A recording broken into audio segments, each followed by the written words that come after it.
desk. So were the benchmarks we've been seeing leaked accurate? Let's talk about it. Hey everybody, welcome to the PC Perspective Podcast. This is episode 439 being recorded on March 1st, 2017. I'm Ryan Schrow. I'm Jeremy Hellstrom. I'm Josh Walrath. And I'm Alan Malventano. And we're here to talk. I'm back. He's How back. long has it been? 2 weeks? It's been a while.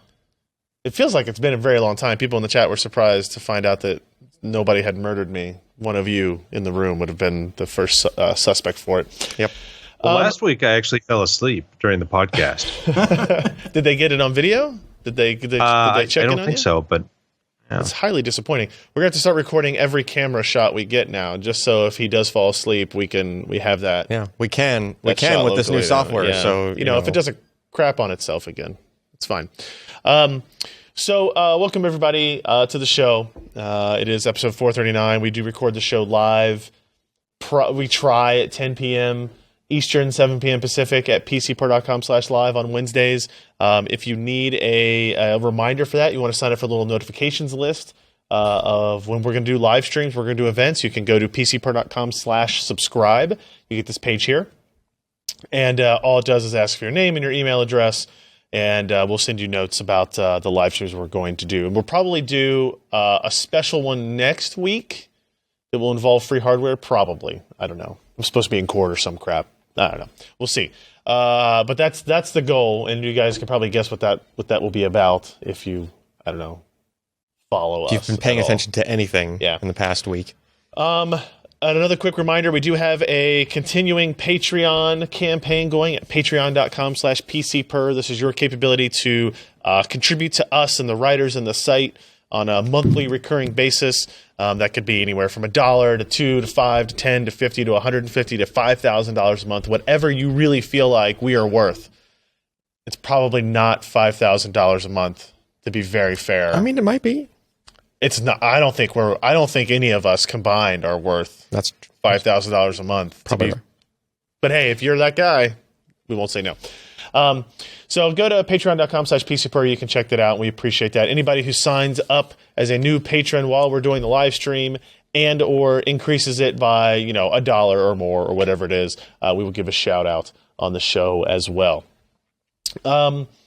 So before we get into our first news story, I do want to give a caveat to everybody who is both watching live and people who are listening after the fact. Today is March 1st as we record this. When it is released into the wild, it will be March 2nd after the Ryzen embargo has released. However, tonight on the live stream, we cannot talk about my performance testing and all that about Ryzen processors. We can talk about the news and the leaks and stuff that have come out, which we will do on the show. But for people watching live, at the end of it, you'll just see us cut out and we won't talk to you anymore. We'll be gone forever. And we'll talk about Ryzen and record locally, but not on a live stream. If you are watching after the fact, we will talk about it and you'll never know, except that I'm bringing it up right now. But just know that our Ryzen processor discussion is going to be at the end of the podcast. Because of the weird kind of overlap between our recording time and our re-release time. This does mean everybody who watches live and thinks they get all the information, they don't have to check back the next day, was going to have to go to pcper.com/podcast to get the full scoop the next day. And it does sound like our office is going to blow over. So keep that in mind if you're watching the stream and you see things fly through the air and then it cuts out real quick. It's just another tornado. It's fine. Yep. Just another one.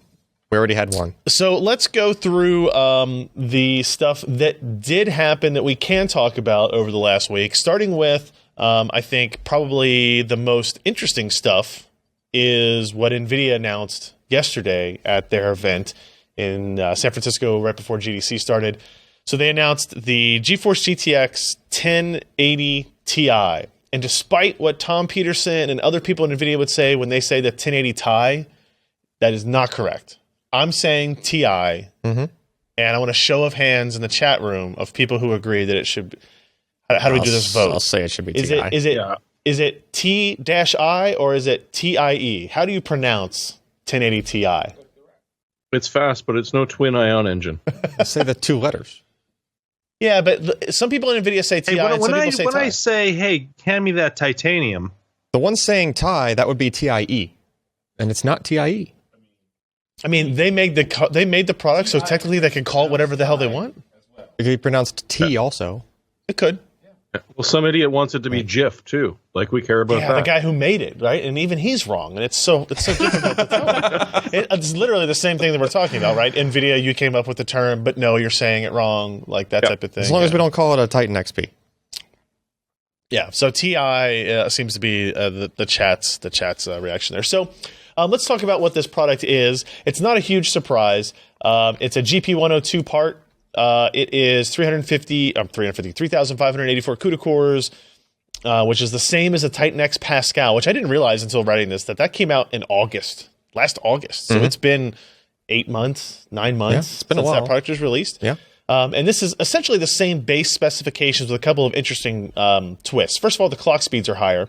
The boost is 1.6 gigahertz compared to 1.48. So that's actually going to give you a considerable performance jump there.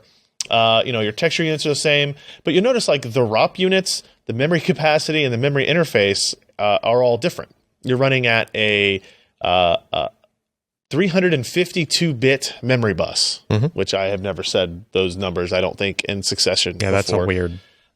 Whereas the Titan X ran at 384. And the reason for that is they basically disabled one of the 32-bit memory controllers. So instead of having 3084, you get 352. It also explains the move from a 12-gigabyte memory pool to an 11-gigabyte memory pool, and also the ROP count difference as well. But one of the things that NVIDIA was able to do with this is they worked with Micron. Micron came out with slightly improved G5X memory chips, and now they're running at 11 gigahertz instead of 10 gigahertz. So you get a 10% boost in frequency, right? And the net result is, even though you have a smaller memory bus, the frequency is higher, and you actually net positive 4 gigabytes per second of total memory bandwidth, which is pretty good. And they're able to get the part down to 220 watt TDP as opposed to 250, which is interesting compared to Titan X, just through better binning of the chip, right? They're just a little bit better at kind of taking all that stuff into consideration. The net result of this is that we expect the 1080 Ti will be slightly faster in games than the Titan X, which launched at $1,200, by the way. The Titan X launched at $1,200. The launch price of the 1080 Ti is going to be $699. That's pretty good. We were the editors that were at the event. They gave us all the information up front, Except for the price. but they don't give us the price. Yeah. Until Jensen walks up on stage and says, "Here's the price." So, of course, everybody was like debating, like, how do you write the story? How do you write, your thoughts on it if you don't know the price? Just put the price in question marks. Mine was $XXX. Yeah. In the thing until we figured it out. And my guess was $799 for the price, and several other people had guessed $899 because they were going at the 1080 price and the Titan X price and just splitting the difference. Sure. Right. But they did better than that, right? Like $699 is an impressive starting point for this. Also worth noting, there's the G5X kind of improvements that they saw. It's a improved cooler on the 1080 Ti, twice as much area on the vapor chamber, I think. And they're claiming, compared to the previous cooler, you can you're 5C less and or 2.5 dB quieter, at the same performance levels, depending on. It looked like it was running pretty cool for a stock cooler on their demo, but I didn't see how fast the fan was going. So I don't know. My guess is they just put it at 100% or something like that. Maybe not 100, but high, right? Because the system, you couldn't hear it. Overall, they're expecting it. NVIDIA is claiming this is about 35% faster than the GTX 1080. Which is the biggest jump from an X80 card to an X80 Ti card. Yeah. The previous one was, I think, 22% by their estimates, and that was the 980 to 980 Ti, I believe it was. So the 1080s are supposed to get a price cut. Yeah, that was the other thing they announced. It was kind of surprising. But the point I was getting at was like the percent gain you're getting compared to what the 1080 just used to cost. Looks pretty good as well, right? You're getting a better gain for your money. Yeah, the 1080 up until it's still kind of today is about $550. Yeah, if you look on Amazon, I don't know when the new prices will go into effect. The new price wasn't today. Wasn't today. So two things they did with the 1080. They announced price cuts where I put it at. So it's $100 less. It's $499 is the MSRP on the GTX 1080 now. And was there another price cut? No, I think That was the the only price. What's that? The 1060 is supposed to get a bit of a price cut too. They didn't say anything about the 1070. One has to assume. I don't think they specifically said it though. Yeah, I would assume everything sees it like. Yeah, the 1070 probably goes down $50. 1060 goes down a little bit, but they also announced this where they're going to bring that faster G5X memory over to the other parts. So you'll be able to buy a GTX 1080 with 11 gigabits per second, 11 gigahertz memory, as opposed to 10. And on the 1060, you'll be able to get it at 9 gigabits per second instead of 8 gigabits per second. So they're just kind of offering another SKU there. They're going to run like simultaneously, which I think is a little weird. I mean, does a memory bandwidth change alone give you that much of I mean, it's going to be something. Okay. It's going to be, workload dependent, right? Like it's some games will see better use of that. Back to the 1080 Ti, it's interesting. First of all, I like this picture because if you look, there's a scan line here in the middle or right across the top underneath the SLI bridge where there was somebody took a picture with a flash at the same time my phone was like scanning out. Wow. To the thing, and it kind of caught it right in the middle. It's interesting to see. Not relevant to the topic at hand. No DVI port is worth noting here, right? Normally on the 1080 and 1070, there's a DVI port kind of right here, and it blocks half of the ventilation area. For this, they removed it. I assume not because they decided DVI is dead, but instead, hey, we get better cooling if we remove that blockage.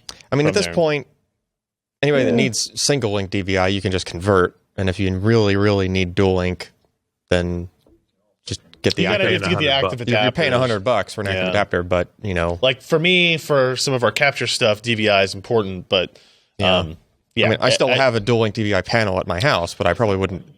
It's not. AMD has done this for the Fury didn't have DVI, and I know Polaris doesn't have DVI on it. Yeah, I mean it's probably time. It kind of makes sense, especially for the $700 video card.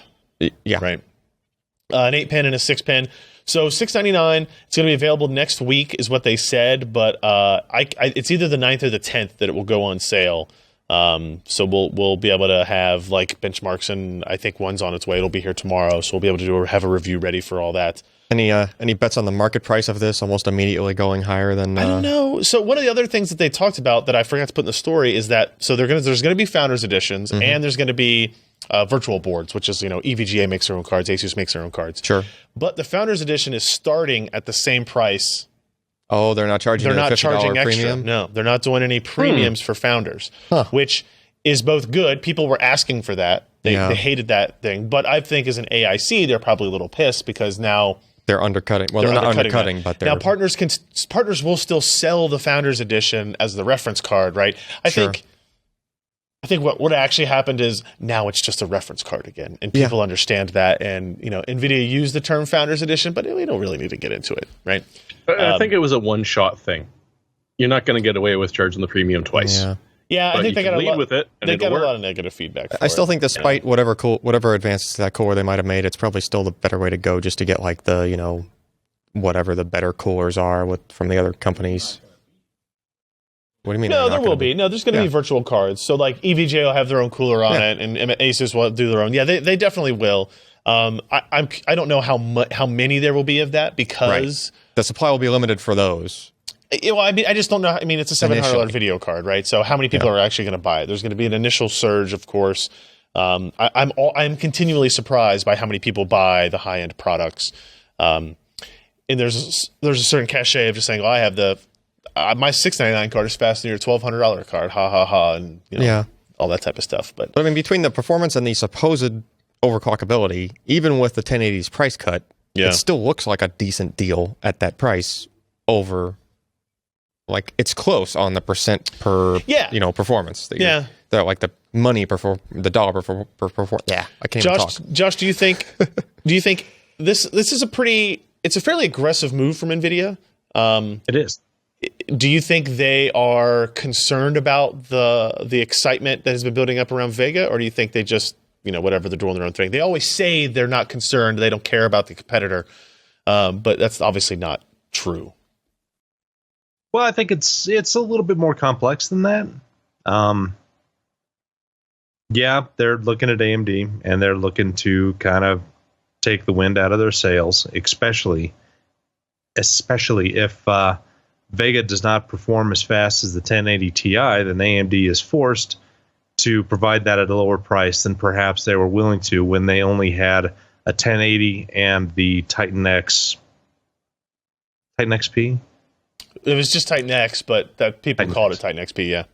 Oh, okay. I mean, if they could have got away, if they knew they could get away with spending or charging more, then they probably would. I mean, that's their MO, right? They're not a charitable organization. And that's the second part of what I was about to say. Go for it. Is that it's been, 9-10 months since the Titan X has been released. 9 months or so, yeah. And they've been producing 16-nanometer chips since probably a little bit more than a year ago when they first started production on the GTX 10 series. And we've had those out since, late May? That's when they released the 1080 and 1070. They're probably at the point where TSMC is getting much better yields. Nvidia has probably done little tweaks throughout to get far better yields. They've probably hit certain milestones and benchmarks that the cost per die is going to be decreasing. And it's probably also in there that, hey, we can sell more cards, but still make pretty good margins because all these other factors have come out, being a year under production, that the 16-nanometer process is not nearly as risky. We're not putting as much money in there, and hey, let's say tell the bean counters that we can get this amount of yield, pay this amount of money per die, and looking at the marketplace, they're hitting kind of a soft spot because there's nothing there. Yeah. If you think about it. Yeah. And we can look past it, like the 780 Ti, which was released right around that same price point, and they could probably look at those sales and say, hey, we could still make some pretty good money. Not only that, but we could have the performance crown. And if Vega comes out and it's pretty good, but not as good as this, we're getting a lot of free marketing. I would be surprised if the high end Vega part beats the 1080 Ti. I'd be happy. I'd be ecstatic for it if it were a surprise victory like that. But it's probably likely that they saw, they know the same people in Taiwan that AMD knows that, hey, this is probably close to 1080, and they wanted to have a part out there. And it might have been a little bit where they thought AMD was going to maybe announce more stuff at their GDC event than actually occurred. And so they were trying to preempt some of that, even though it seemed to be mostly unnecessary, I guess. So that was a GTX 1080 price drop as well. The other thing that they talked about is FCAT VR. They talked about a whole bunch of stuff, DX12, GameWorks, and a bunch of stuff like that. But the only other thing that I wrote up a piece on was FCAT VR, which is, as the name implies, an update to the frame capture analysis tools, the performance evaluation capability for VR. And we're going to have a much more in-depth discussion about this at some point, so I'm not going to dive into it too much. But the complexity of benchmarking VR, we have talked about many, many times here on the podcast, at PC Per, whatever, right? And we talk about why Fraps doesn't really work, why OCAT doesn't really work, why capturing screen regions doesn't really work. And what FCAT VR does is actually it's a really neat tool that uses Oculus and Steam VR event timers to, you can both do a hardware version of this overlay, you can do a software version of this, you can do performance capture in both ways. Obviously, software is going to be extremely easy comparatively. You don't have to have separate systems, external hardware, all this other software and scripts that are working.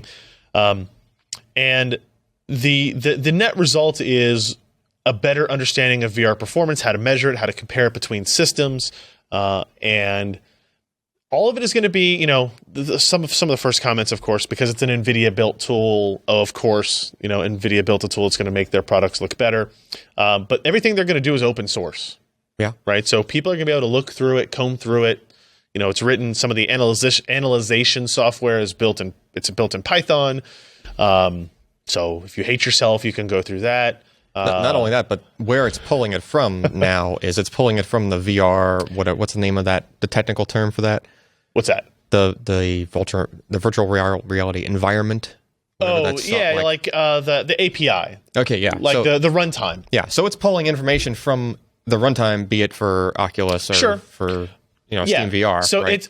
all the data source from this is Oculus. A little bit from Windows Event Timer, and then some from their API SDK based performance monitoring, and from Steam VR, it's from their performance heuristics that you can access through that as well. Yeah. Now there is some processing of that data that occurs to generate a giant CSV file of everything you want to know. Sure. Right. And so it's fair to go through those files and say, how are they generating something like an unconstrained FPS? How are they generating the effective FPS? Right. Mm-hmm. And kind of look at that. And I've been using these tools for a couple of months in various stages, and the experiences match the results that you see in the graph. And it's really interesting to look at. It's really hard to explain. They wouldn't let me use any of my own data for this, so this is not an ideal graph of what I want to show. But you know what you're looking at here is it's kind of hard to see. The dark green graph is the quote software capture. It's where everything happens on the local system, and you're measuring non-VSync limited frame times. You're talking like the bottom section? No, I'm talking about in this top half, there's two lines. There's a dark green and a light green. You can't see it from where you're at. Gotcha. The bright green is the hardware capture, and you notice that's got the hard spikes up and down, right? And that is because of VSync being forced on for virtual reality headsets, right? Okay. So you're just getting, 22.2, 11.1, et cetera, right? The graph below it shows, it's really interesting. I'm trying to figure out how did I describe this? It is for an individual run, the scale on the left is 0 to 90. Okay. So it is 90 frames that your target is, and each data point, each kind of, as on the axis as you move left to right is time. So over the last second, how many of the 90 frames were real frames, dropped frames, or synthesized frames? And the more green you have, the higher, the more the better. It is real frames. So in this result right here, what you're seeing is you're actually running at you can't really, it's really hard to see on this, 45 frames per second of real frames. Okay. And then right here, you get a little bit of a jump where it kind of goes back and forth between 90 and 45 a lot, right? Averaging you somewhere in the middle. So basically that, whatever you were running there was riding the line where it was just almost enough to be fluid, like at 90. No, actually here, again, the data is not ideal because of how it's actually riding at 45 consistently, and but in other words, almost jumping up to 90 in a couple. So and you can see that if you look at the frame times here, like it dips down, so the frame times are lower, meaning the rendering is happening faster, and then it kind of comes right back up. So that doesn't mean that what you just to go back to like how this translates to what you actually see in the VR, right? It doesn't mean that you moving your head around and panning around and whatnot suddenly goes to 45 frames per second. That part still goes 90. Unless you have warp misses. Right. But yeah, it's a different discussion. Which, by the way, is something else that catches. Correct. If it happens. Correct. Right. You can see if there were warp misses or any other things that would make it like more of a jarring experience. Right. So, I mean, the net result from this is it's another, just like frame rating was, just like the original FCAT release was, it's a very complex topic that is going to be, it's going to need to be explained very well for people to understand the data. But the good thing of it is that you'll be able to have like VR benchmarks and GPU reviews that you didn't really have before. A lot of it was experiential, and even the performance heuristics you get from Steam VR are good. They don't quite have the same amount of information you can get from this tool because this tool does processing on those numbers. But you didn't have any access to that on the Oculus side yet, right? And that's what we were doing in the past when we did VR testing for GPU releases. Yeah, that's what we were doing. We were pulling from Steam VR. Yep. And that was the only data we could get. We basically took GPU render time, and that was our data point, right? Yep. And that's a big portion of this. Like, that's the majority of what this is. But now you can detect it, and you can kind of present it in an interesting way. And, I've been working with them to try to, before this, here's what the GUI looks like, right? And before it looked like this, which is admittedly not amazing. Sure. it was text-based. And anytime you wanted to adjust any parameters, you had to go into a CSV file, adjust things manually, like go from 0.1 to 0.2 offset, save it, rerun the Python script, and it would generate a new image, right? And I was like, nobody's going to do this, right? I'm sorry to tell you that you have to learn Python and GUIs, but like nobody's going to do that. Yeah. But now it works, and it works really well. And hopefully next week or the week after, we'll be able to tell you a little bit more about that and show some results and get into that kind of stuff. So I think it will be after the 1080 Ti that we can actually show results. They're staggering that a little bit. I think it's interesting that you'd be able to have potentially someone who is willing to tinker a lot could grab this themselves and, get results. With the software version, you don't even have to be like a tinkerer, right? The tool that you run looks like this. It just looks like a Fraps thing. Yeah, you just run a tool. It does a capture. It captures it, saves out a CSV file, and then you can actually just open up that CSV file in Excel and graph things. Yeah. But if you want to be able to use this tool to kind of like crop things and generate these specific graphs, right? That's just going to be another download. It's a Python script you have to download. So you have to install something like Qt Graph and Anaconda, like the Windows version of Python devs, development environments. Yeah, but the only thing it leaves for like the expert to have to do is really just what you're doing in the standpoint of confirming that when that tool says that their frame does this thing, you have hardware capture. So you're looking and going back and looking at that frame and saying, okay, the frame actually did that. So the tool is actually reporting what's accurate. During all the development, I was using hardware and software, the hardware capture and the internal software capture. Yep. I would use them on the exact same test and kind of validate the results, right? Yep. Going forward, now that I believe that it is the software is accurate. Yeah, that it is an accurate representation of the experience and what the hardware captures are saying, then I'm just going to use the software version because it's way easier. It is. And I don't have to have a secondary system catch. I don't have to use virtual dub, and I don't have to use all that other crap, right? Yeah. So it'll be neat. And like I said, we'll talk about it more in the next week or two as well. So, all right. And I might be asking this before you've actually had a chance to. Yeah. But how do you think this is... Oh, am I ever dark again?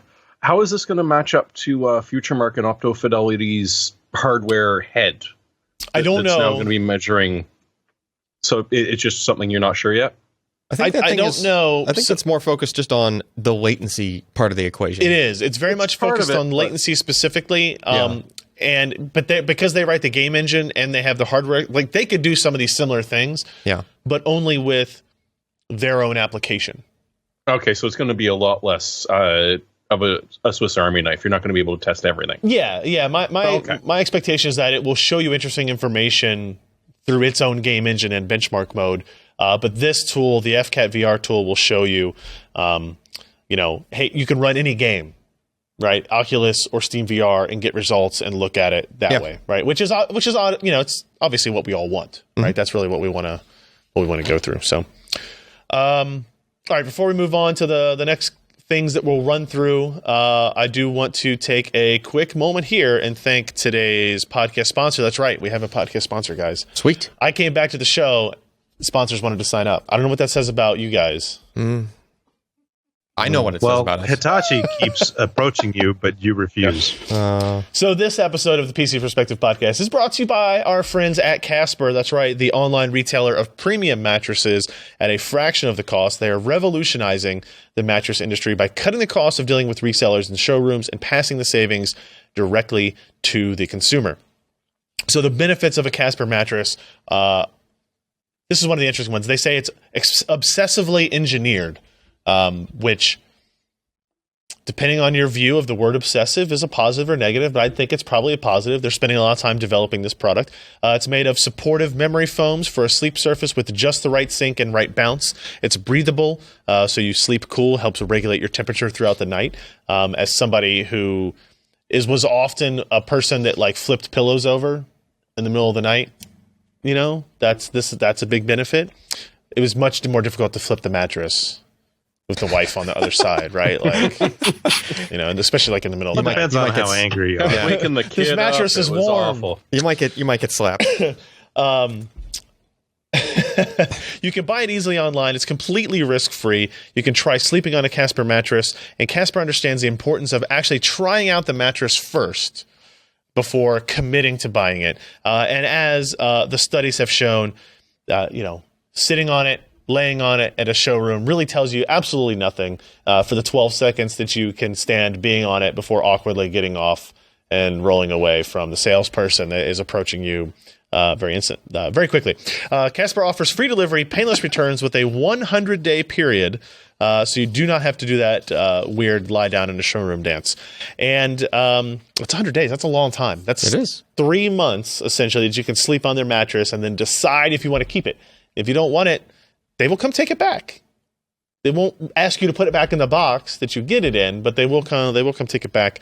Do they bring a UV light? You know what? I don't ask.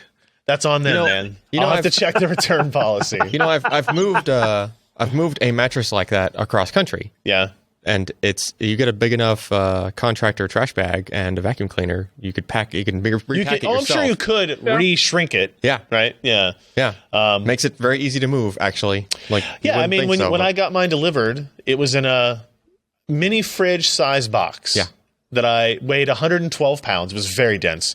And I rolled it up the stairs, right? Because I was by myself. Team lift is what it said on the box, but I got this. So I rolled it up the stairs, and then you open it up, cut open the bag, and it kind of poofs. Yeah. And make sure, what's the Christmas Vacation movie? It's Christmas. National Lampoon. The Christmas Vacation movie, when he cuts this tree and all the limbs go out like that. It's not quite that violent, but it does. Pity. You do need to be prepared for it.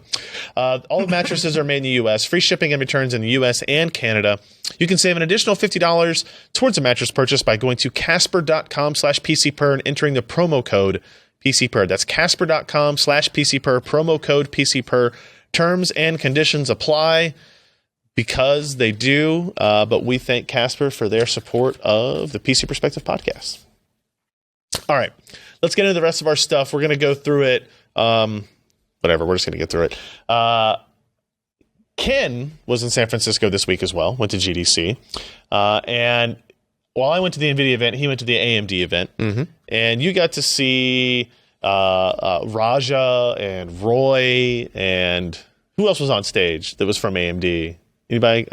I think those were the two guys who kind of running the whole shindig here. Capsaicin. I'm still trying to get over Kyle being on stage. And Cream, which is just not the best naming scheme, but whatever. So they didn't have as much to announce as Nvidia did, clearly, but they showed some interesting stuff here. First of all, branding. Ken, would you like to tell us what you don't have a microphone. He needs a mic.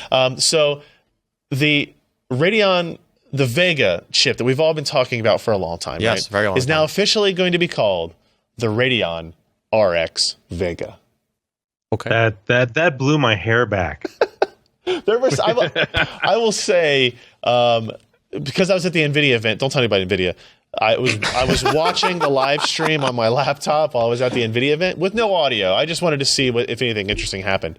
And apparently at the beginning, Raja said, make sure you stay to the end. We've got our big announcement, something.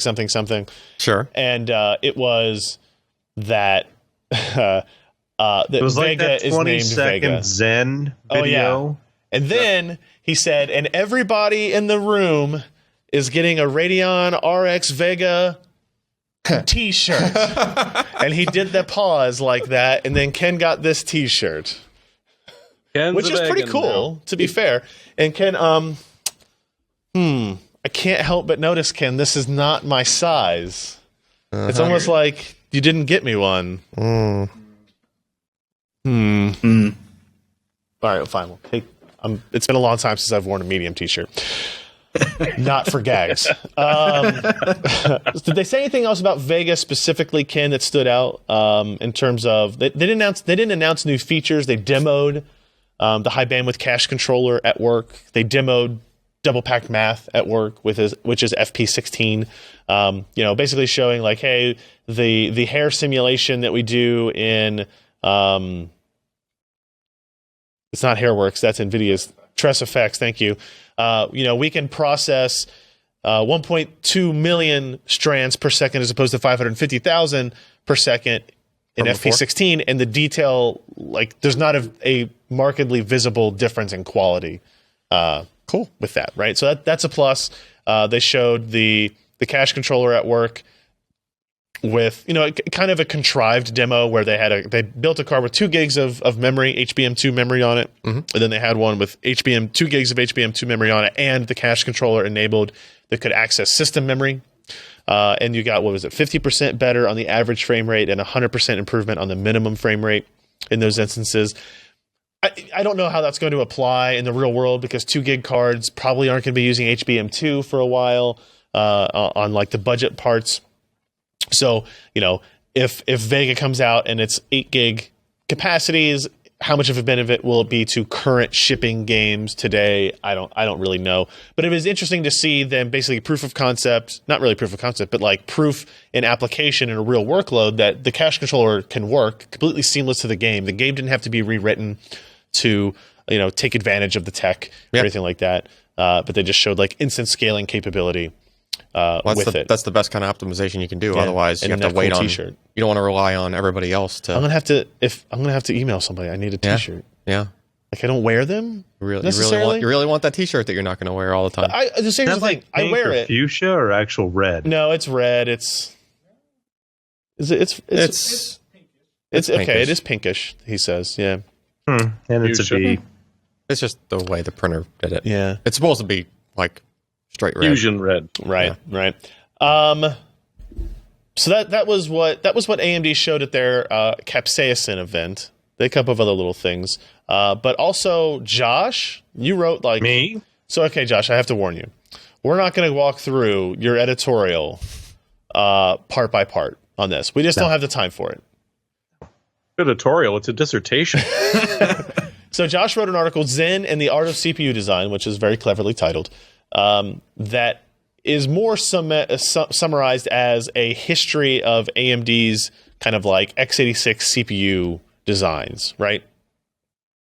Yeah, well, what I wanted to do was kind of compare and contrast each of the major architectural releases that AMD has had over the past 20 years and take a look at what Intel had to offer at that time. Okay. We kind of looked and saw if AMD gained any market share, how competitive they were, just what the conditions of the marketplace were versus how the AMD part compared to Intel. So we went over the K6, K7, Athlon 64, Phenom 2, Bulldozer, Vishera, and now Zen.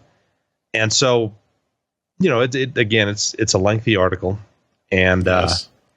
If you're interested in that kind of stuff and a little bit of history, then give it a read over. But it kind of gives you a sense of where AMD has been in the past, how their products have panned out in certain market conditions, how Intel has reacted at that point, and it kind of tells us where Zen's at. And seriously, I mean, AMD has been roaming the desert for about the last 10 years, and they finally got what looks to be a very competitive part, and Intel has been somewhat caught flat-footed in that over the past 5 to 6 years, they have not been aggressively advancing x86 technology. I'm not saying that they haven't advanced at all, because obviously they have. They've been the first to 22 nanometer nodes, 14 nanometer nodes.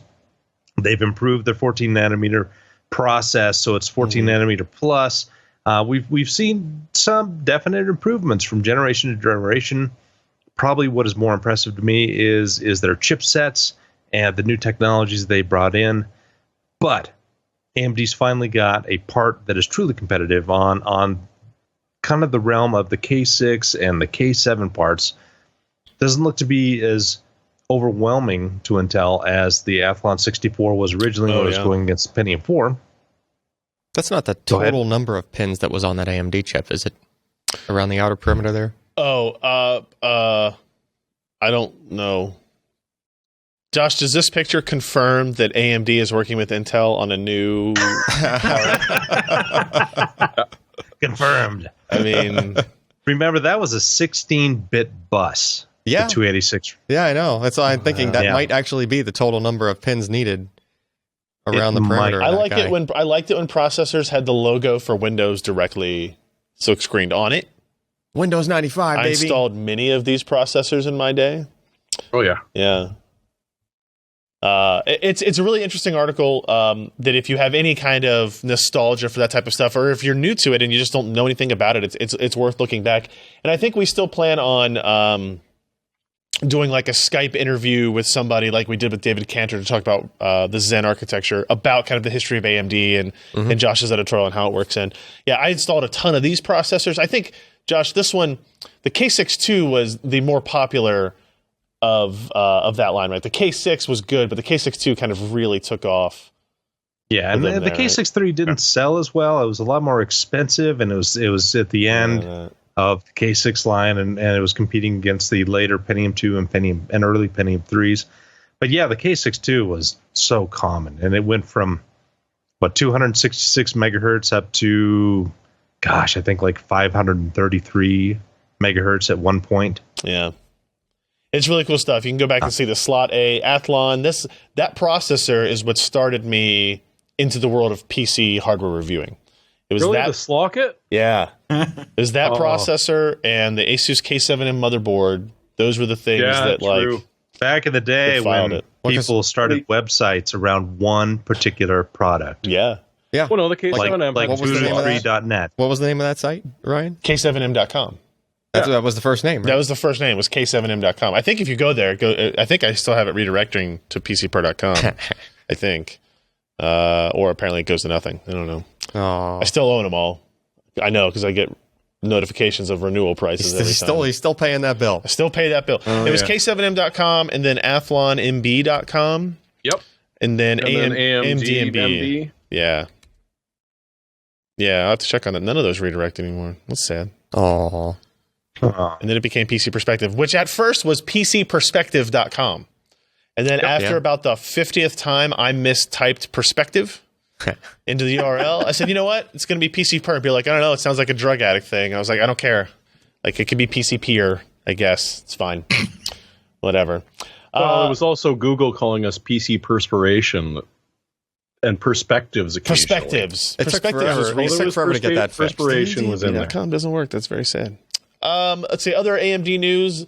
Jeremy, what about this? AMD, the rumor now is, I don't know if this is a rumor, it supports CrossFire on B350 and X370 chipsets, but SLI is limited to the X370, which kind of goes against information we had heard before, which that you had to have an X370 to do multi-GPU. They weren't platform specific at any point.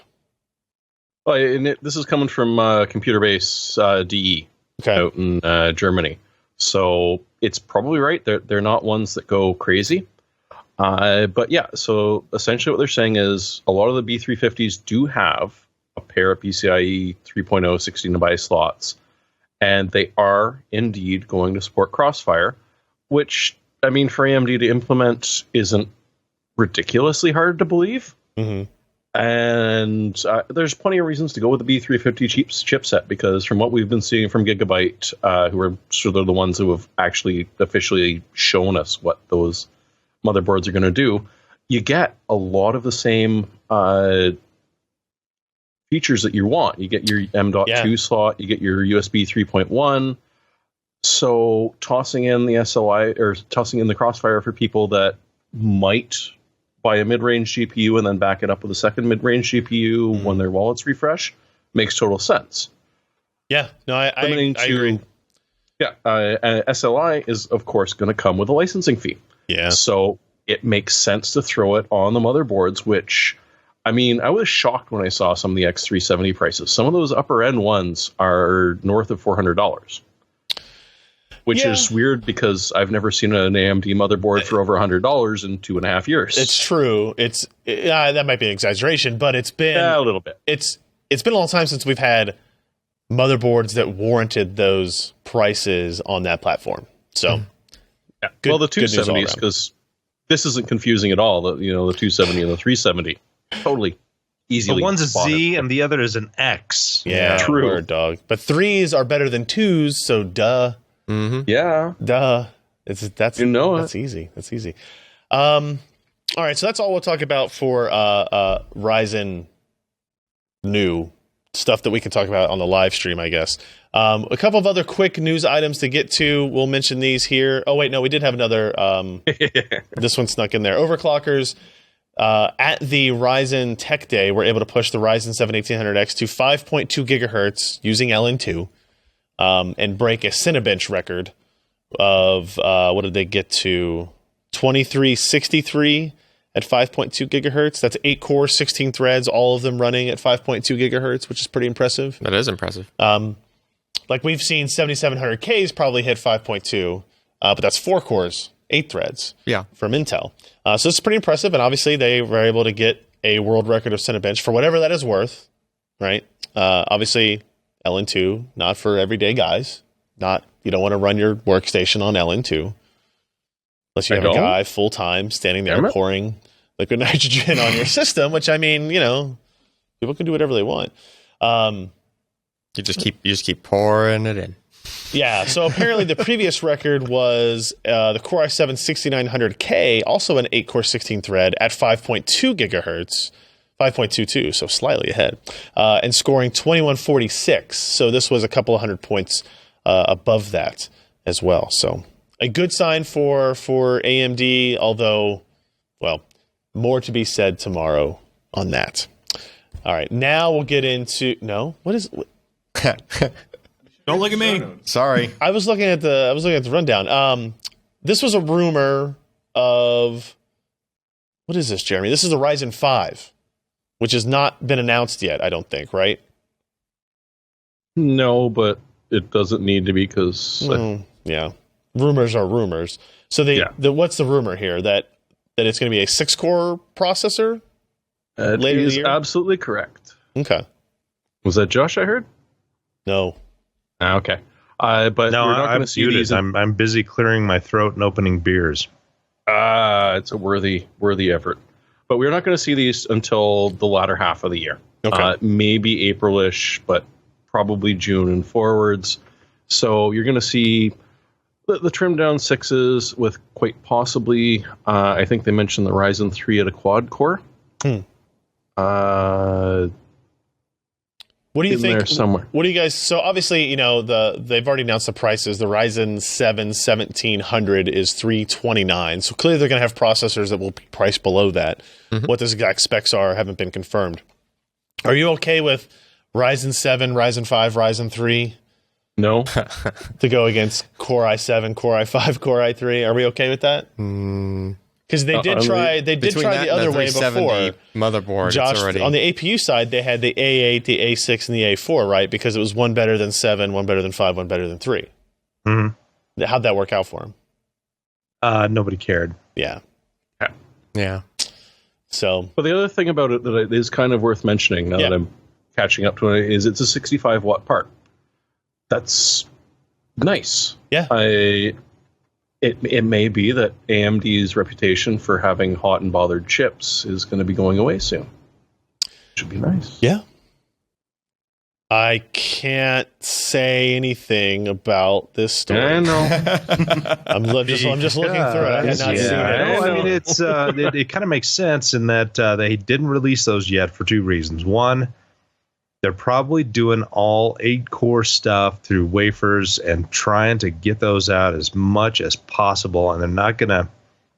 I mean, they're throw away the ones you got to bin, right? So yeah, I mean, they're going to be binning some, and they're going to be saving those for when the 6 cores come out. But unless you got a bunch of really bad bins where you've got 4 cores out of these 8 cores actually working, which AMD has done, I guess, kind of in the past with like the Phenom 2 X2s, but they're trying to maximize their profit as much as possible. And once they finally also start getting the Phenom, not the Phenoms, but the FX series of chips and some of the older APUs going through and starting to go through the channel and get out of stock, then we're going to probably start seeing a lot more of these being released, because they don't want to release the entire thing today and have a Lano moment again where they have to pave a road into AMD headquarters with Llano chips because that's the only thing you can do with them. Gotcha. They didn't actually do that, though. Did not. But close. Ken says he has one on a keychain, so there's that. Mm-hmm. Before we move on to the next story, I had some Patreon stuff come through. I wanted to make sure I got to it before we got towards the very end of the podcast here. Eric Crampton, which I don't know if it's his real name or if it's like a clever play on $3.99. Thank you very much, Eric, for that. Todd pledged $5. Thank you, and Joe Walker pledged $3. So we got 3 new guys signed on for that. So thank you guys. Thank you guys very much for that. And I think that's all the AMD stories. And now we're going to talk. No, it's not. Well, we'll have one big one at the end. No, you're right. We have 2 more. Real quick, Qualcomm did announce Mobile World Congress was going on the same time as GDC and all these other hardware launches, so it kind of got lost in our shuffle for the podcast this week and last. But Qualcomm did show off their 5G NR radio, new 5G NR, which stands for New Radio, the X50. I was thinking noise reduction or something practical for radio. That's not Qualcomm's thing. Like 5G NR is like the standard that people are trying to get to. Like there's different revisions, right? Okay. And when you scroll down, it's very, very small.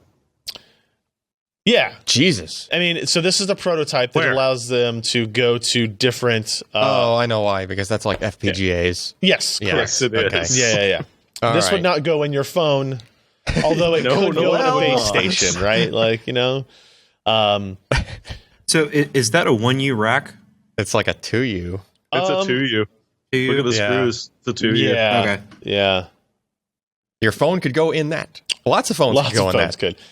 But this is what allows them to have the flexibility to, update a bunch of stuff on the fly and try out new things with it. So they show this is their first sub 6 gigahertz prototype. So this is actually the ones that will be like wide range, like long range, like typical cell tower technology replacement, as opposed to the super high frequency millimeter wave, where you get into like 60 gigahertz, where it's short distance, no obstruction of view, that type of stuff. Line of sight. Yeah. So this is more important for the kind of the global adoption of 5G for sure. So they announced the X50 again, kind of refreshing it, but they did now say that this one modem will support 2G, 3G, 4G, and 5G all on a single chip, which nobody has talked about yet. All the other discussions we've had with Qualcomm and Intel and a couple of other guys have been doing the 5G drum, banging that drum, is that you'd have to have for several years, you're going to have a 4G modem and a 5G modem, and they'd have to like interoperate. So that was what the concern was. Yes. And so this is potentially, better for power. You've got it all in one chip. Yeah. In terms of just saving board space and stuff like that. So we will not stop hearing about 5G until probably 2023 or something like that, when everybody has it and it's all been determined. Like, what is a good one? 9G radio supporting 5G. Right. Exactly. Yeah. Okay. Yeah. And then the last story that we'll have for our live viewers is a little bit out of order because we added at the end. AMD is apparently launching the RX 500 series, but this confused me because we just talked about at the beginning that there's going to be RX Vega. So what is this? Jeremy, did you look through this post? Would it be? And I just finally got the tears out of my eyes after reading it. No, that's not good. What did it say? No, it's a rebrand. Oh no. It's Polaris 10 again. It's Polaris 10 but at a slightly higher clock. Yeah, it looks like it's just an incremental like bump in the clocks of everything, of the 460 or the 480. Memory sticks about the same, but your boost clock. Well, actually, no, the 570 bumps up from the 470. Yeah, which is good for the value conscious guys. But boost clocks are up across the way because, well, hey, the architecture is a little more mature. They know what they're doing, so they can bump this up. But I'm just not a guy that loves to see rebrands. I thought for sure they would not be doing this again. Well, I mean, Nvidia does it, AMD does it. Why not? I mean, if they can make the chip faster now, what do you do? Right? Like, how do you specify that it's decently faster? Yeah. but not incredibly so. It's I was less than 100 expecting megahertz. actually a bigger boost, 100 to 150 megahertz of core clock. Then it would be a pretty significant. And I think that they, in theory, have that kind of headroom, but I just don't know what their I feel like it should have just are looking like. I feel like it should have just been like a 490 or a 485. And, if it had been a 490, it'd have been crap too. A 485 and a 475, or maybe. You know what I mean? Like I don't know. I don't know. I don't know. It's hard to. It's hard to support this kind of behavior. I like to see it, but it's hard to support. Yeah. Well, what did Nvidia do with the GTX 400 to GTX 500 series? I mean, sure, the 580 was a better performing part. They fixed a lot of things with that chip, but but you just said it. They fixed a lot of things. Like the power consumption of 580 was dropped compared to 480. Yeah. Yeah. Maybe the power consumption of this is a lot better. I don't know. Maybe, yeah. And these are all leaks and stuff. I don't know. From a company that had very publicly and very privately been talking about, look, we're totally new, we're separate, we're doing things a different way. You know, Raj is in charge, and we're doing things, you know, effectively, efficiently, that makes sense, right? I'd have to listen to their justification for. There's probably more to it than what's just an leak. Probably. We're just looking at a leak. Probably. But if this is true, that tells you that like whatever Vega becomes is not going to be in that price range. And we kind of expected that, but if this rumor is true, you kind of now you know it, right? Because they wouldn't be rebranding if they had a new architecture that could kind of fit into that space. Right. So we'll see. All right, so let's actually get into the biggest story of the week. There's actually a lot of stuff going on. The 1080 Ti is great, but the big story everyone wants to know about is the kind AMD. of the big story of the quarter. Mm-hmm. It could be of the year, right? Yeah. Kind of looking forward to 2017, but AMD Ryzen is finally here. It's shipping. We can write reviews of it. We've had these boxes on the table the whole time, I guess. I don't know exactly why we did that, but it looked cool. It's a nice stagger up there. My review is up on PCPro.com if you're listening to this on the 2nd. And the review that we show you, actually, this will be interesting. Show the thing here. I have this big red unpublished thing across all of it because I can't get rid of that unless I set the article to live, and I can't do that the day before. So sorry. Apologize for the watermarks. But it's nice. You get a little bit of how the sausage is made stuff about it, right? So this is these are the screens that we look at all the time. So let's talk about it real quick. We've already talked about the specs. We've already talked about prices. This is a little table that kind of summarizes what that is. The 1800X, 1700X, 1700, all R7, Ryzen R7. Is it Ryzen R7 or Ryzen 7? What's the box say? I think it's just 7. It's 7, yeah. I'll have to edit that table before. Ryzen TM. Yeah, 7. sorry. Hey, good catch. This is why we'll edit that before. This is why it isn't published yet. Right, exactly. So this review, I will say up front, only has the results from the 1800X in it, the $499 part. We have the other ones in, but I didn't get them in early enough to do the testing that I needed to do for those reviews. So that will be a later in the week to next week project for us.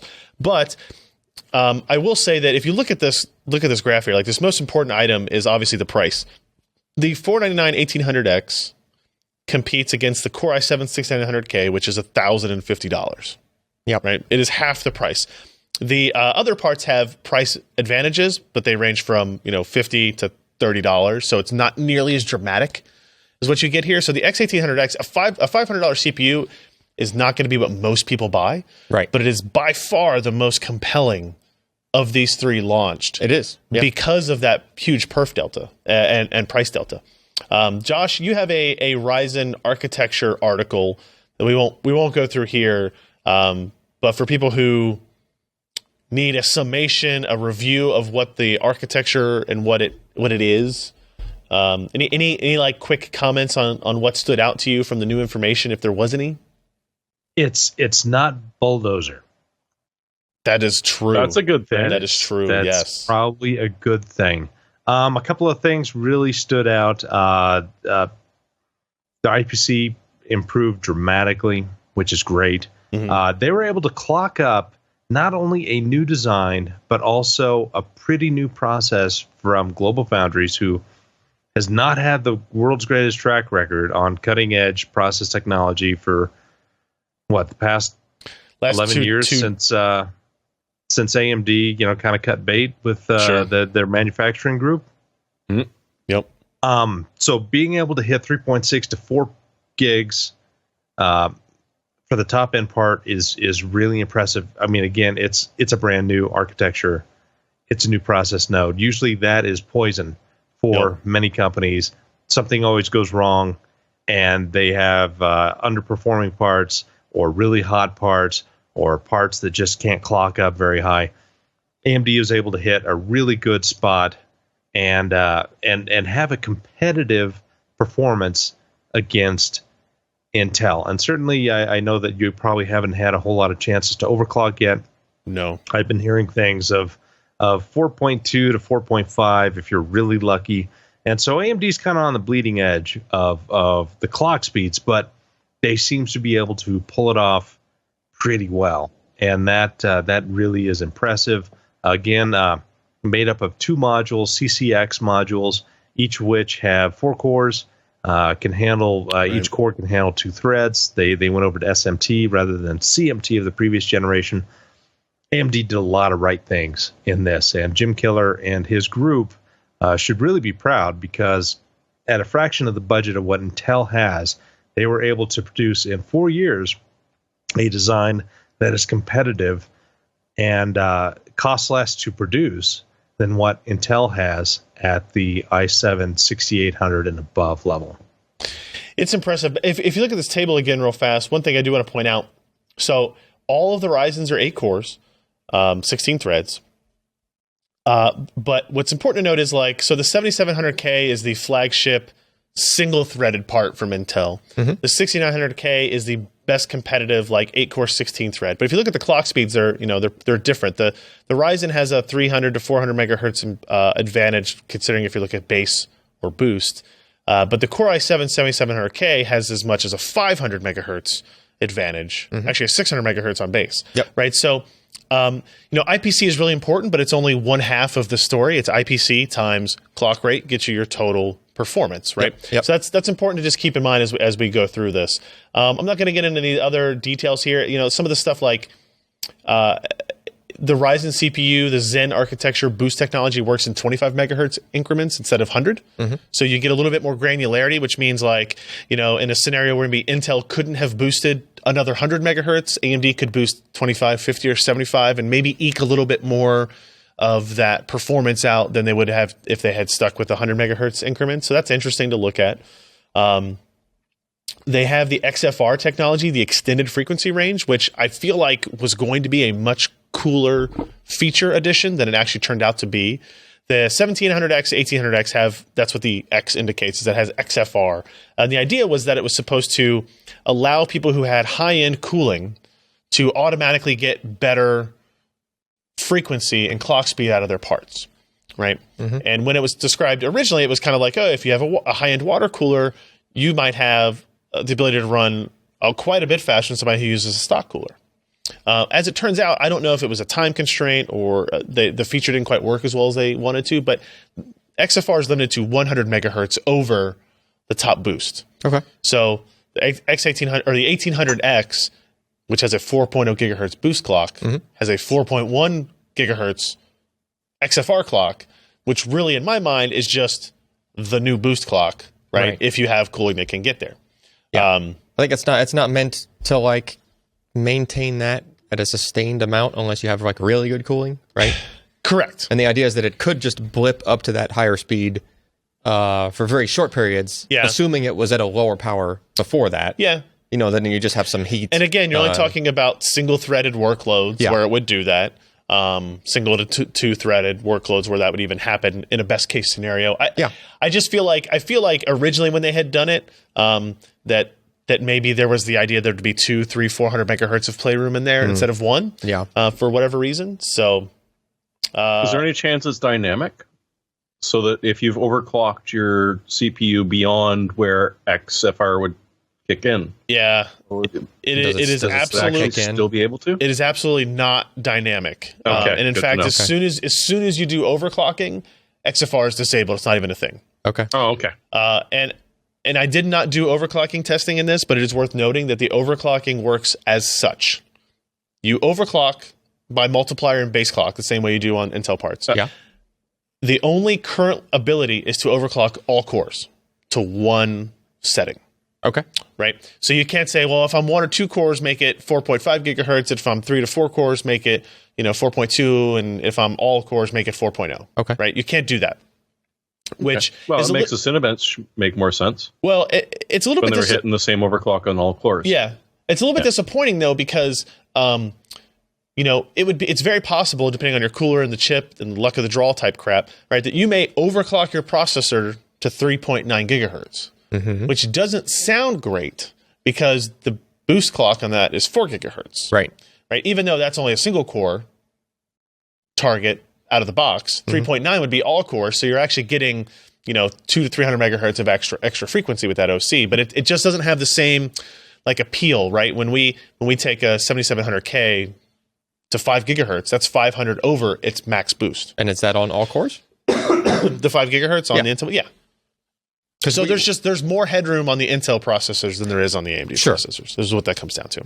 Okay. So like I said, we'll look at the other parts soon, the 1700X and 1700.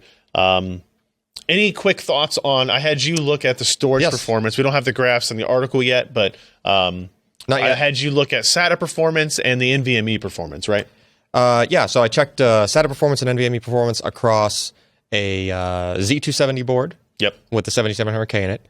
We had a 6900K in an X99 board. Okay. And then I had the 1800X, right? Is that what the correct name of that guy is? Yes, 1800X, yes. In a 370X board, right? X370. X370, sorry. Yeah. It's very complicated. The X before is a chipset. Don't delay it. This is what you've been waiting for. Okay. And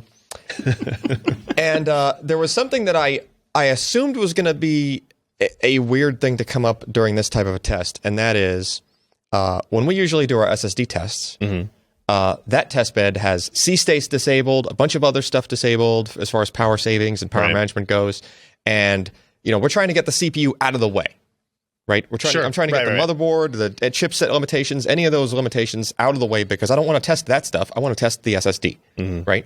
And I want the system that's testing those storage devices to be as stable and as constant as possible, right? So I'm always like, I'm overclocked even to like 4.4 gigahertz or something like that. Or, anyway. In this test, we needed to be more realistic, right? Just what's a typical person going to do with the builds any of these systems and plugs in their SSD? How is it going to respond for them? My battery's low. Yeah. How is it going to respond for them in those actual use cases where, say, you're not necessarily running Windows in the high performance power management profile, right? And I will say this generally, the AMD part performed. There were really no surprises. It wasn't just, oh my god, it's so much slower or it's so much faster. Generally speaking, across all three of those platforms, the storage performance is reasonably consistent. Okay. Right? AMD seemed to fall a little bit behind on like just the IOPS that you get at different queue depths as far as SATA goes. Right. Okay. For NVMe, it was a much tighter race. And they were generally, pretty close to each other. So maybe there's, Intel's had been tweaking on their SATA controllers for God knows how long now, generations worth, right? So still, the performance was good for, this brand new platform, right? As far as SATA goes. The thing that I'm going to point out more in when I write up these charts before the article goes live is that depending on what you did, if you were running the system in a balanced power profile, like when you have Windows set to balanced as opposed to high performance, which most people should probably run generally. And I think most of them do, Because when you put it in high performance, it just max clocks your CPU all the time. Like most people don't need to do that with their system, right? So if you put it balanced, that means the CPU in a light storage workload might actually be clocking down between each I/O, right? And then when that I/O is ready, then there's an interrupt request, from the chipset or from wherever, and then the CPU basically has to spin back up, or in some cases it might not even get a chance to spin back up to full speed. It might have already serviced that I/O while it was on its ramp up, right? So the benefit of quickly ramping up clock speed is useful there. It is useful, yeah, especially for a light storage workload. Even some of the middle to heavier storage workloads we were testing with. So what I found was that in some cases you had like the 6900 doesn't clock down as much as the 7700 does, right? And so in some cases the 7700 actually did a little bit worse on the Z270 because it goes all the way platform. down to 800 megahertz. The Ryzen's only downclocked to 2.2 gigahertz. Yeah, not 2.2 megahertts. Right. To be sure. So I will say in that respect, Ryzen was about on par with the 7700. Okay, good. Even though the Ryzen was still going a little bit faster at its low power state, the 7700, I assume, can ramp up faster. So they kind of canceled each other out as far as what the differences were there, right? And of course, if you put all the systems in high performance power profile, then everything is almost identical. Gotcha. Right. All right. So just interesting data points there. Good. But as far as storage stuff goes, no real horrible surprises. Josh, is it worth noting that the chipset was not developed by AMD? That's supposedly AMD has never really officially commented upon it. Oh, really? Okay. They've never talked about it. No, they haven't. So they didn't say, I have not been officially told that. I just assumed somebody had been officially told that it was made by ASMedia. Somewhere back in time, they said, they contracted out with ASMedia to develop their chipset because they moved all their chipset guys. Either they got fired or they got moved into other projects. But they just didn't develop their own chipset. Right. So instead, they contracted out with ASMedia, who have been making their own USB 3.1 Gen 1 and Gen 2 controllers, their own SATA controllers, their own NVMe controllers. So instead of reinventing the wheel, AMD just went to them and it's like, hey, can you do an all-in-one I/O thing for us? And ASMedia, of course, said absolutely. And so I'm actually impressed that it is consistent. Now, previously, AMD's SATA 6 controllers have always been a little bit slower than Intel. Whether that's been the 890 with the SB800 and the SB900, well, I guess it's 950 South Bridges. Their SATA controllers, unlike the SB600, which were absolute trash, and the 750, which were a little bit better than 600, but not much.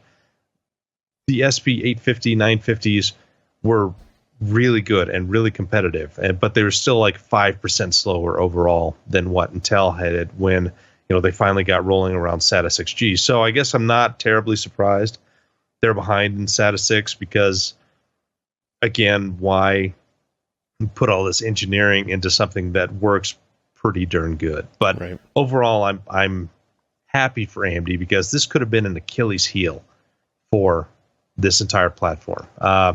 You've got great CPU. Your threading's good. Your IPC's good. All of these really wonderful things with power consumption and low idle.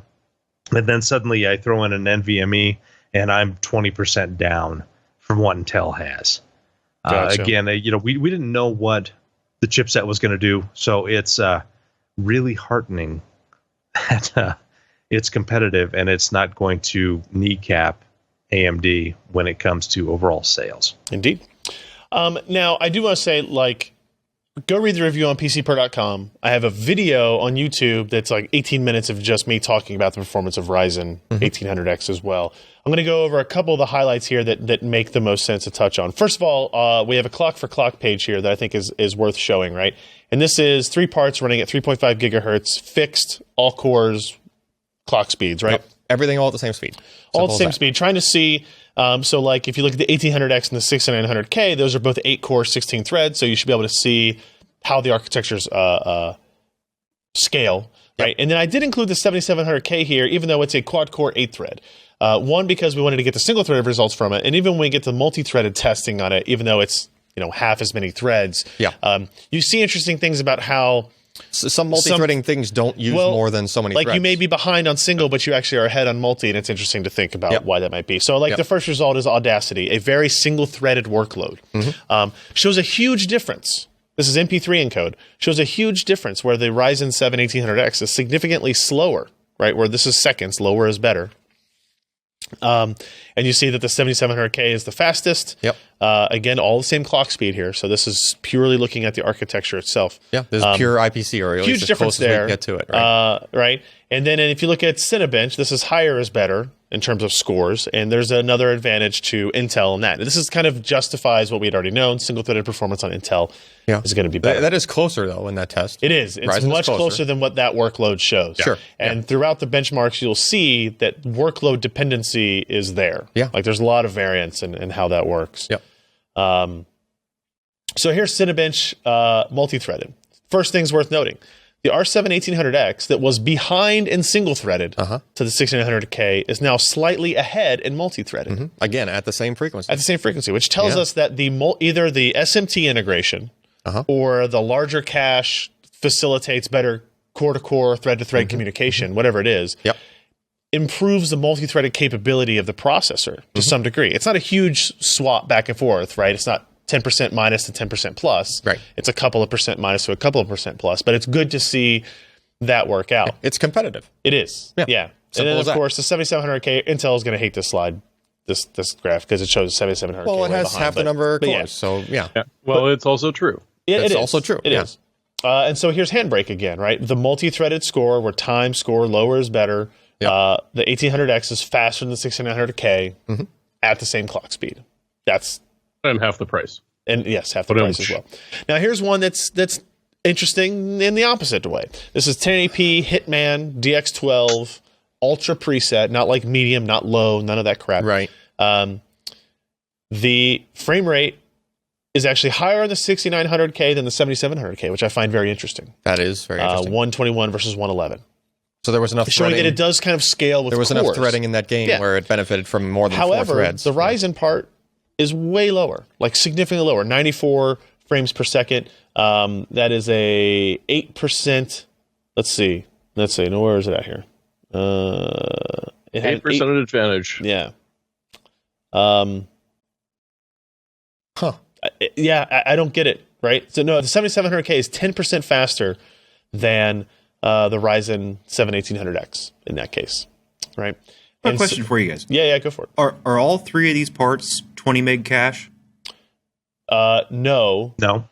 The Ryzen is, and the 6900K is, but the 7700K is 8 megs of cache. 8 megs of L3 and 2 megs of L2. Yeah. And 10 megs. Yeah. So 10, And which 20, makes sense because it's half the number. Yeah, and the 20 number from AMD counts L3, L2, L1. Yeah. Okay. Yeah. So let's see. What are the couple of benchmarks? I got Sysmark in here. This is general system performance. It gives you an idea. Like the Ryzen is, under the 7700K, competitive with the high core count parts.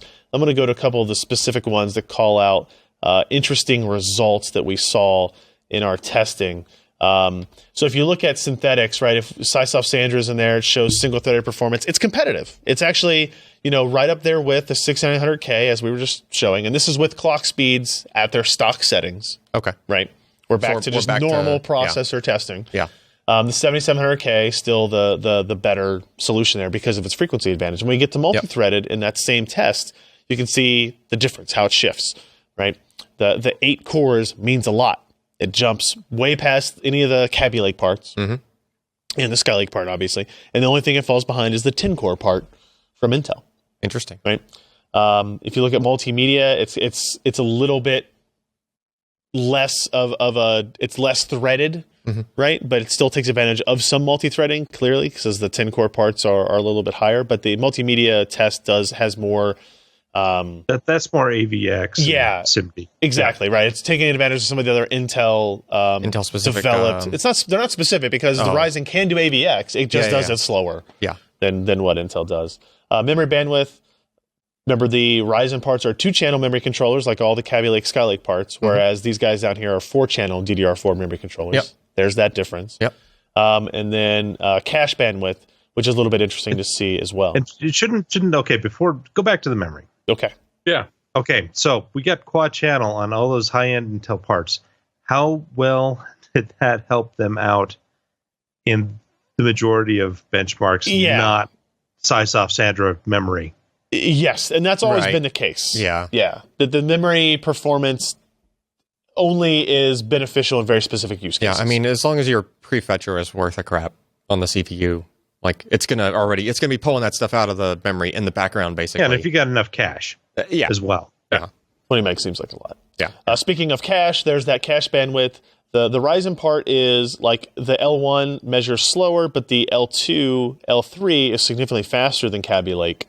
And this is totally different from previous generations where all the caches were slower than what Intel was able to do.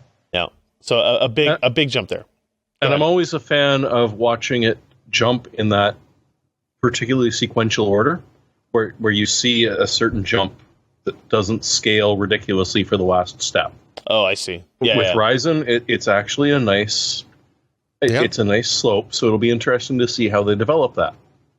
Whereas Intel, it's like the first two, screw it, but that last bit, we put all our effort into there. Yeah. So Geekbench, this is new for us. Again, it's a synthetic, single-threaded. You see where it stands. It's matching Broadwell E behind Skylake, Kaby Lake. Then you take into account advantage multi-threaded. It's significantly more competitive. Euler 3D is another one where it falls way behind in single-threaded, but it catches up as the thread count goes up.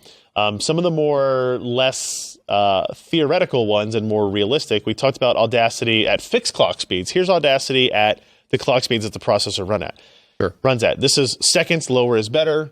The Ryzen part is the slowest part. Slower than even the 10-core 6950X, which is running at, I think its base clock is 3.0 gigahertz. Yeah, but that is single-threaded.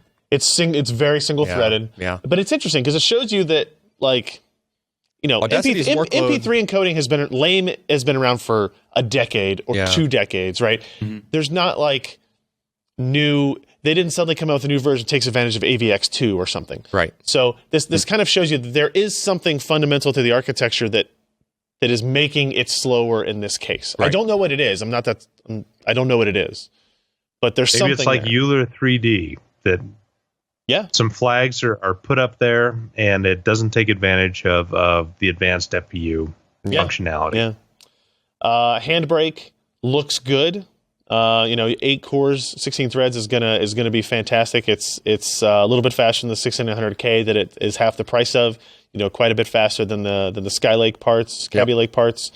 I did put this QS helps a little bit, I guess. What's that? QuickSync helps it does. compete. So basically. I put the QuickSync data in here, and QuickSync makes it faster, right, on the 7700K. Yeah. But aren't you limited to certain profiles with QuickSync? No, you're not limited to any profiles anymore. But the quality settings are different. Yeah, it's not it's not apples to apples, really. It can be if you manually set a target bitrate, which is what we did here. This is a target bitrate of 10 megabits per second or whatever. But the algorithms are not identical, and so it's not truly apples to apples. But if you're just encoding a bunch of DVDs and doing that, QuickSync Video has some use there for sure. So I wanted to include it there for those processors that had it. X264 encoding, very similar results there. Pass 1 a little bit less multi-threaded. So its advantage over the 7700K is lower than it is on Pass 2 percentage-wise. Yep. Here's our Cinebench stuff. This is what AMD's been touting. But I mean, if you look at where it is single-threaded, it's okay. It's good. It's actually better than the Broadwell E. Yep. But it's 195 versus 160 is a considerable gap. Advantage to the 7700K. Mm-hmm. But if you look at multi-threaded, everything changes. It beats the 6900K handily. It's almost up to the 10-core part. Pavre, similar result. The Blender workloads here show similar amounts. And again, aside, go ahead. Isn't it interesting that AMD, this is their first generation SMT part, seems to scale a little bit better than what Intel does with SMT. Yeah. I find it very interesting. I mean, is that the Infinity Fabric? Is it the caches? Is it a bunch of secret sauce in there doing that? Is it just that they did so much work on the front end to try to get bulldozer architecture with 2 actual, integer cores in there and a free floating point unit? I mean, do they have algorithms in there that they worked on and they had to work on a whole lot more than what Intel did with SMT? These are all really interesting, good questions that we'll have to follow up on. Agreed. Blender. Dude, I hope we'll have Jim Keller or someone on soon. yeah, that would be great. Yeah, we'll drag him out of Tesla. Yeah. Blender workloads, real life rendering. Like this is something that Scott uses all the time, so this information is useful for him. This is a test that takes over an hour in many cases to run. We're looking at 4,500 seconds for the 7700K, and you can see that like this turns into like real time. Yeah. Right. Like that's a big difference, but it is still. This is an instance where Blender actually runs better on the Intel architecture than on the AMD. So the 1600K wins in this multi-threaded result as opposed to the Ryzen part. So there's it's going back and forth. All right. So now I want to get on one last data set before we finish out the podcast. The gaming results are very interesting and a little bit concerning, to be fair. So here's 3D Mark Firestrike physics. That looks kind of exactly as you would expect it to look, right? Yeah. I didn't have a 6700K result, so I apologize for that. But like, it beats the Kaby Lakes. It's pretty close to matching the high-end Broadwells that are 8 cores or 10 cores. Yeah. That all seems to make sense. However, we did. So I want to say this: we did all of our testing at 1080p, because I think that's where, like, clearly, if you do all your gaming testing at 4K, it's all going to be GPU bound. limited, It's very difficult to find CPU differences, even when you have 2-core 4-threaded parts. Yep. 1080p is where you generally get more CPU bound. But I didn't want to do like 1080p low because I think that's unrealistic. Right. But there are tons of people that are playing at 1080p still. Sure. Like the vast majority, far and away. So I did 1080p at the max quality settings that each of these games had. So here's Civ 6 and its graphics test, DX12, where the average frame rate is 64.7 for Ryzen and 73.8 for the 7700K. Sure. There's a noticeable difference there. Like that's a measurable gap.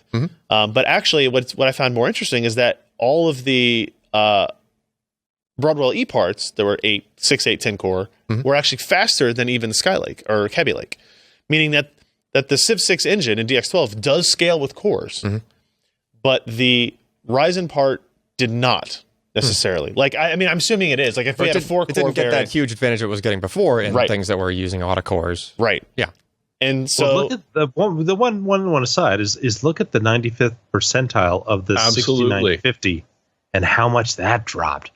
It's amazing. IPC with core clock speed is still extremely still very important. Yeah. Yep. And the 6950 has the slowest clock of any of these parts on here.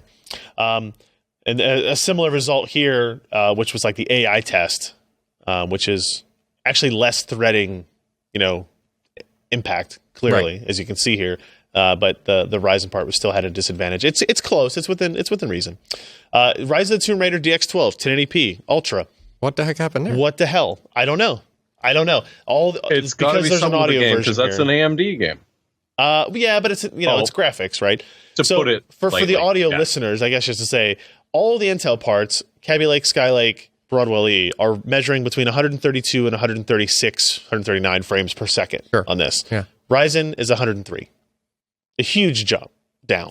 Literally like 30% less. Yeah. Like, and it was repeatable, and I did Windows reinstalls, and I did graphics drivers reinstalls, and I checked BIOS settings. Everything was running at PCIe Gen. because that's one of those where you think something was wrong with our testing. Well, this is clearly something's broken. Oh, I didn't install the GPU driver. Oh, no, I did. Oh, Windows screwed up. Oh, let's just redo this and make sure. Right. And there's our result. So that's bad. I mean, that's probably something that they just need to patch out of the game. Something that's like... Here's Hitman. Some specific... Okay. DX12 1080p Ultra. A very similar result. The 7600K quad core, without hyperthreading, kind of matches what the 1800X has. But all the other Intel parts are running at 118, 119 frames per second. The AMD one is at 96. Okay, I gotta know where's my Dirt Rally results? Didn't have it in here. Yeah. So Well, now, you better start benchmarking, Russ. So I did all of my, test suite creation with the Intel parts because I didn't have the AMD and went in until very last. Right. And I ran all these results, right? And I was like, okay. And I was just waiting for the AMD thing. And then I didn't have time to do any more gaming tests. I want to do a lot more gaming tests on this part. Yeah. So I want to have a summation of the gaming side here. If you game at 1080p, it is a legitimate question you should have about, is the Ryzen processor going to detrimentally affect me if instead I would buy a Kaby Lake or Skylake part? It's a legitimate question to have. Right. I've talked to other reviewers because this was so odd that I needed other people, and a lot of people checked it out. Like, yes, this is realistic. And then some people we talked to would be like, actually, I have some games like The Witcher 3 or Battlefield 1 that show the Ryzen parts are perfectly fine. Okay. It evenly matches it. And AMD, so it's going to be an at-launch issue. So some particular string of commands, I guess, that I don't understand it. You know, here's what confuses me about it. AMD is not stupid. They have a lot of people in that building, right, that used to be on this side, and they ran tests at 1080p. I refuse to believe that they did not run gaming tests at 1080p. I'm sure they did. Okay, but it might have just been down to that was the weekend Wasson was just screwing around. Right. I mean, it might have just been down to, you know, we only have so much manpower we can throw at these particular optimizations.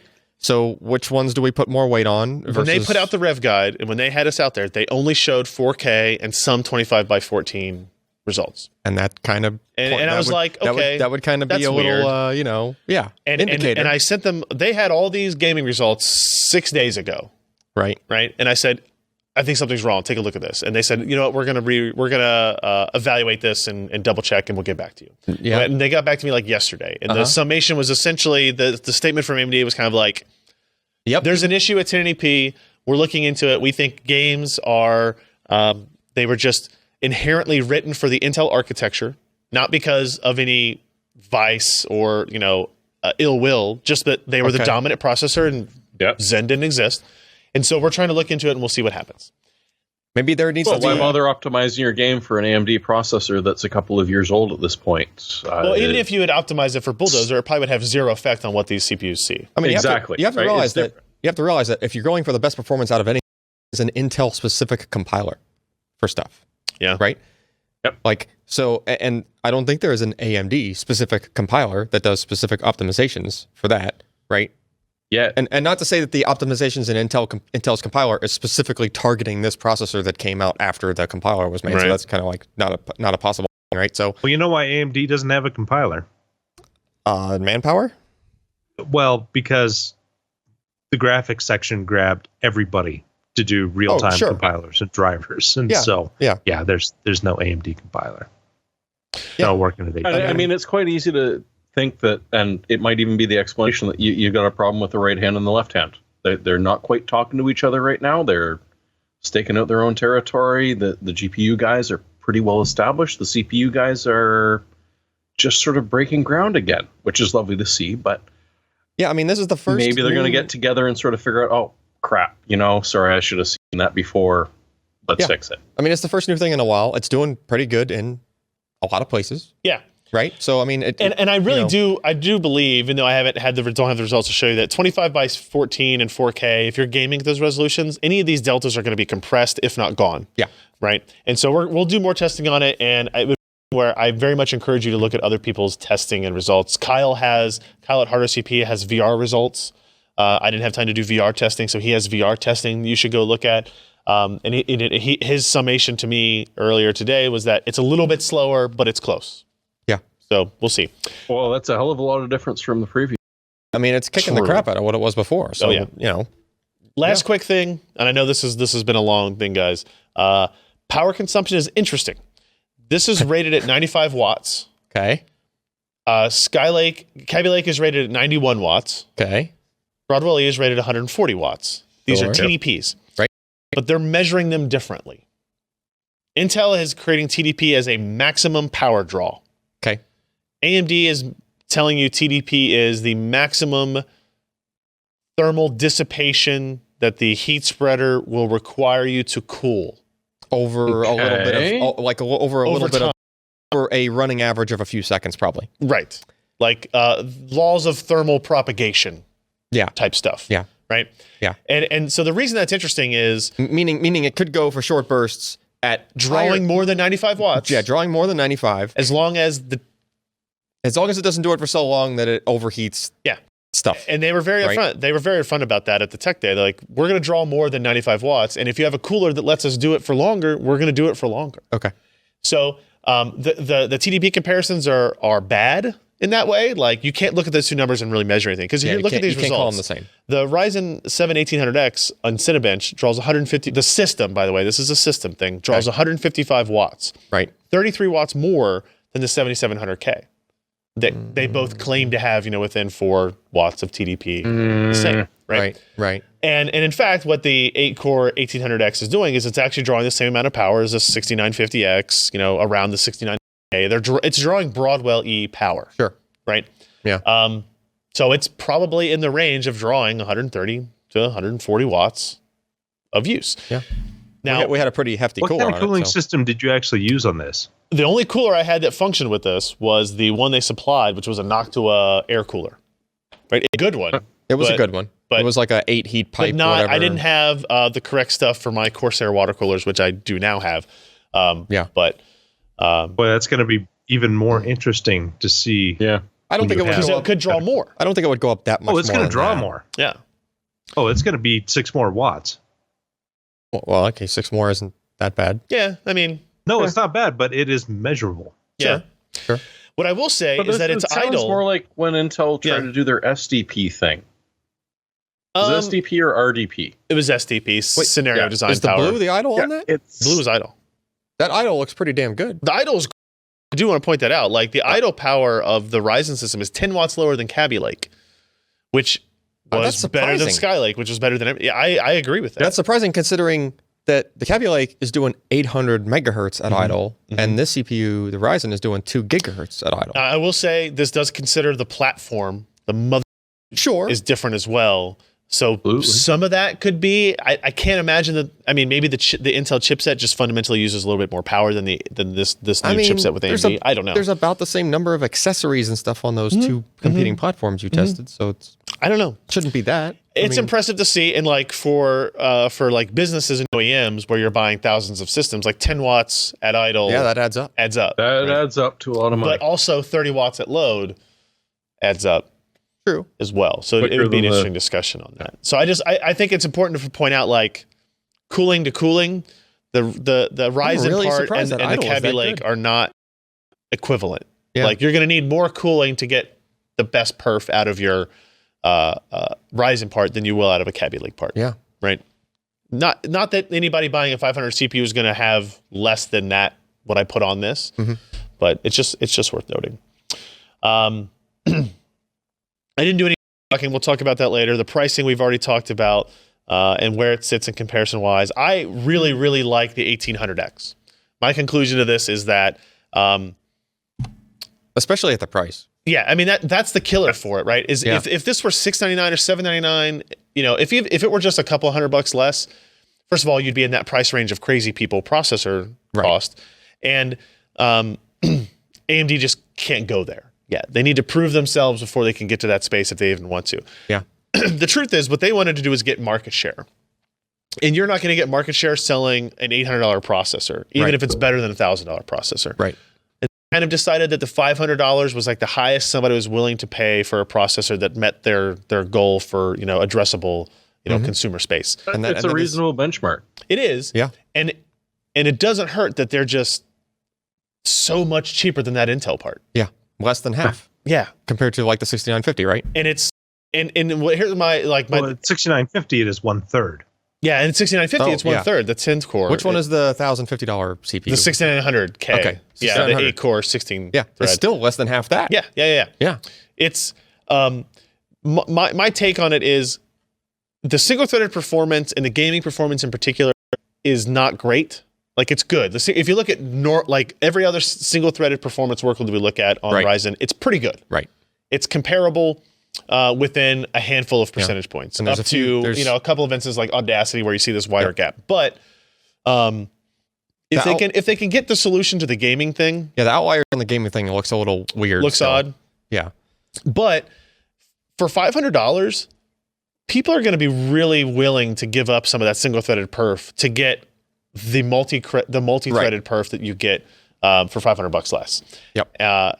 So I'm very interested to see what that turns into. And I will say, just like while we were recording the show, I did get some comments from AMD about the gaming side.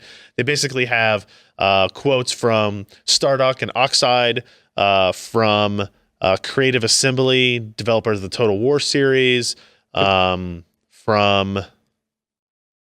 other people, some other game devs basically coming out saying, Bethesda. Yeah, I'm sure Bethesda's one of them, saying we're going to work on optimizing games for Ryzen. Okay. Right. So clearly this is something that became a last minute. We want to make sure we message this, that if it's an issue, we're aware of the issue and we're going to get these guys to work on it. So we'll see. I want to see how it pans out on the 1700X and 1700 and on the gaming side, and we'll go from there. So I feel like we went way too long, guys, and it was really a long total thing. But the Ryzen launch for AMD is super important. Yeah. Right. Not just for them, but for everybody. Like consumers, vendors, hardware manufacturers, etc. So go to PCPro.com, read the whole review, please. Don't just listen to the podcast. We don't really make any money from that. Go to PCPro.com, read the article, go to YouTube, watch the video, and we will have more stuff on Ryzen. Maury, I'm waiting to get another 1800X so I can send motherboards to Maury so he can start that side of things, actual motherboard reviews. Mm-hmm.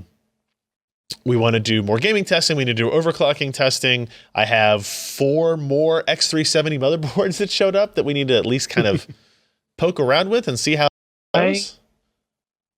Yeah. That when I get my bowl out and say, can I get some more, please? Well, he did do 2 articles this week. Yeah, but we'll talk about that. Yeah. I know my track record for the last 9 months has been abysmal. Yeah. All right, everybody. Well, you're about to give birth then, right, Josh? Yes. That's what it was. This week was. Ooh, gross. All right, everybody. Let's finish the show so everybody can. I need to go home and go to bed. And thank everybody for people who hung out during the live stream who are no longer on the live stream because we couldn't live stream this. We need to have the normal conclusion of this, but we'll be back next week with another PC Perspective podcast. I'm Ryan Shrout. I'm Jeremy Hellstrom. This has been one of the most interesting Q1s that I've seen in like the last 20 years, and I'm Josh Walrath. I'll drink to that. And I'm Alan Malentano. Thanks, guys. If you enjoyed this content, consider supporting in-depth technical content by contributing at patreon.com/PCPer.